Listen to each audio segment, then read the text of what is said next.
Conjugal ரைட்ஸ்னா என்ன சொல்லணும், mutual rights and obligation arise from marriage. Marriage பண்றது மூலமா நமக்கு ஒரு ரைட்ஸ் அண்ட் ஆப்ளிகேஷன்ஸ் இருக்குல்ல, அதுதான் கான்ஜுகல் ரைட்ஸ்னு சொல்லுவோம்.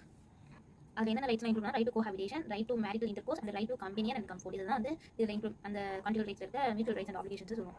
ரெஸ்டிடியூஷன் ஆஃப் கான்ஜுகல் ரைட்ஸ் வந்து ரீஸ்டோரிங் த மேரிட்டல் கோஹாபிடேஷன்ங்கிறது தான் கான்ஜுகல் ரெஸ்டிடியூஷன் கான்ஜுகல் ரைட்ஸ் சொல்லுவோம். இது வந்து ஒரு ரெமிடி எதுக்கு அவைலபிளானா, ஒரு எதிர் ஆஃப் த பார்ட்டி இருக்காங்க, யாராவது ஒரு ஆள் வந்து withdraw from society without reasonable காஸ்ட்னா இவங்க வந்து இந்த கான்ஜுகல் ரைட்ஸ் வந்து அதர் பார்ட்டி வந்து இது பண்ணலாம். Restoring the marital கோஹாபிடேஷன்.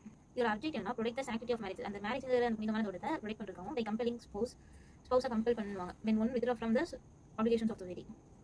இது எப்போ நம்ம வந்து பெட்டிஷன் போடலாம்னா, அது ஃபர்ஸ்ட் அந்த மேரேஜ் வந்து வேலிடா இருக்கணும். அதுக்கப்புறம் அவங்க வந்து வித்ட்ரா பண்ணிக்கணும், அந்த ஆப்ளிகேஷன் ஆஃப் சொசைட்டி வந்து வித்ட்ரா பண்ணிக்கணும். அதுக்கப்புறம் அந்த வித்ட்ரா வந்து வித்தவுட் ரீசனபிள் காஸ்ட் இருக்கணும். அதுக்கப்புறம் அந்த ரீசன்ஸ்லாம் சாட்டிஸ்ஃபை பண்ணணும், satisfy that there is no legal ground for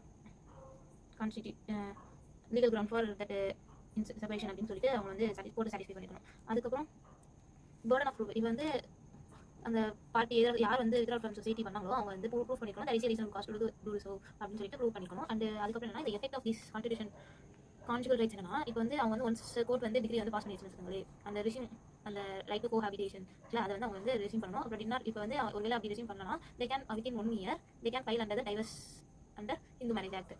Sarojini Naidu vs. Sudarshan இந்த கேஸ் என்ன சொல்லியிருக்காங்கன்னா, restitution of conjugal rights does not violate the section 1921-14 அப்படின்னு சொல்லியிருப்பாங்க. It only protect the preserve or protect the marriage அப்படின்னு சொல்லியிருப்பாங்க. Sarojini Naidu vs. Sudarshan.